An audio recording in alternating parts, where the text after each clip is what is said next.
11 अक्टूबर बिहार के सिता बदियारा की पवित्र धरती पर विजयदशमी के दिन जन्म हुआ उस बालक का जिसने आगे चलकर सत्ता को चुनौती दी और पूरी व्यवस्था को आईना दिखाया। लोकनायक जयप्रकाश नारायण, एक नाम, एक विचार, एक युग। उन्होंने कहा था, मैं राजनीति नहीं समाज बदलने आया हूँ। और इस एक वाक्य ने भारत की आत्मा को झकझोर दिया था। आज जब देश उनकी जयंती मना रहा है, हर नेता उन्हें नमन कर रहा है, तो सवाल उठना लाजमी है, क्या हम आज भी जेपी के बताए रास्ते पर चल रहे हैं, या हमने उन्हें सिर्फ माला पहनाने लायक बना दिया है।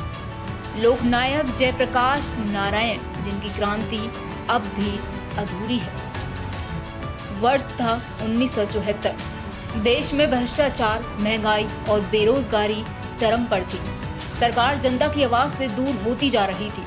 बिहार के छात्रों ने जब आवाज उठाई तो 72 वर्ष के एक वृद्ध ने बीमार शरीर के बावजूद उस आंदोलन की कमान संभाली। वह वृद्ध थे जयप्रकाश नारायण।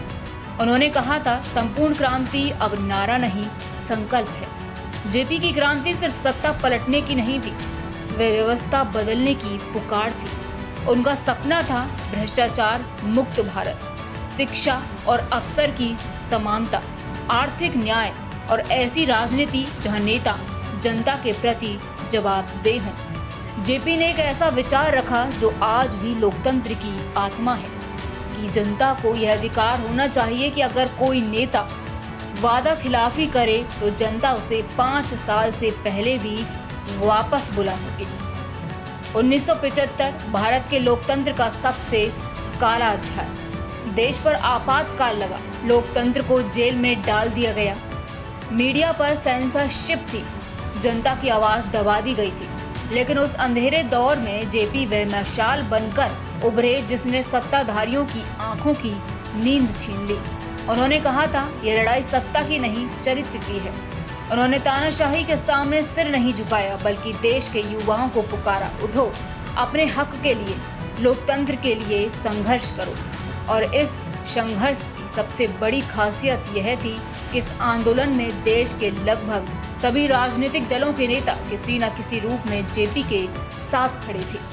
वही नेता जो आज देश के हर बड़े दल में हैं, BJP, Congress, Samajwadi party, JDU, RJD, सबके राजनीतिक संस्कार कहीं न कहीं जेपी के आंदोलन की ही देन है।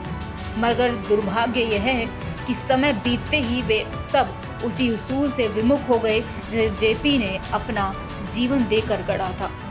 देश ने जब आपातकाल के बाद 1977 में लोकतंत्र को दोबारा सांस लेते देखा तो जनता पार्टी की सरकार बनी।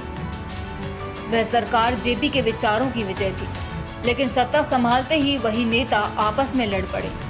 संपूर्ण क्रांति का सपना सत्ता संघर्ष में खो गया।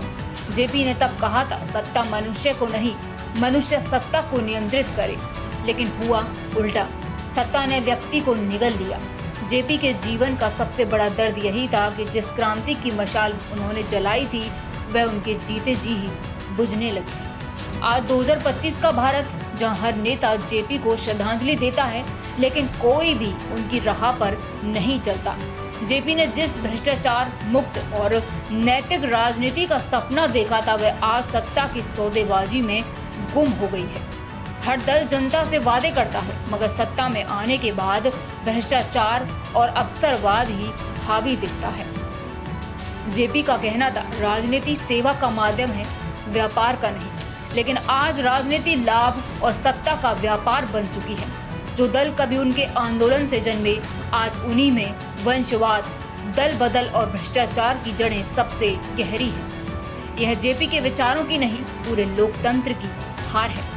जेपी ने कहा था, मैं नहीं चाहता कि लोग मुझे माला पहनाएं, मैं चाहता हूं कि मेरे विचारों को जिएं।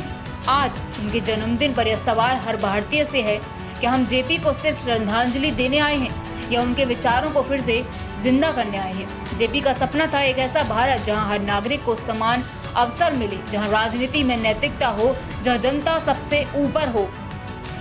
अगर आज की राजनीति उस दिशा में नहीं जा रही तो फिर जरूरत है एक और संपूर्ण क्रांति की, विचारों की, मूल्यों की और ईमानदारी की। लोकनायक जयप्रकाश नारायण अब नहीं है, लेकिन उनकी आवाज अब भी गूंजती है।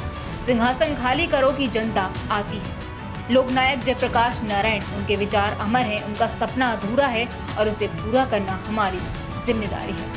फिलहाल के लिए इस खबर में इतना ही। आप देखते रहिए आध्या टीवी। जेपी की और उनके दूसरे साथियों की चिंता थी कि राष्ट्रीय आंदोलन के आधार को कितना व्यापक बनाया जाए ताकि इसमें किसान, मजदूर, आम जनता सक्रिय रूप से शिरकत कर सके। वैसे उस आंदोलन के पहले भी लोग, कुछ कम्युनिस्ट चाहे कुछ समाजवादी लोग, कहीं छिटपुट, कहीं बल संघर्ष, कहीं बल संगठन चला रहे थे। लेकिन Congress Samajwadi party, Congress socialist party के बनने के बाद वो सारे वर्ग संगठनों को समाजवादियों ने कांग्रेस के आंदोलन के साथ जोड़ करके इतना बड़ा व्यापक स्वरूप दे दिया राष्ट्रीय आंदोलन के आधार को कि जिसका ये एक्सप्रेशन कहिए वो बाद के हुए राष्ट्रीय आंदोलनों में साफ नज़र आता है।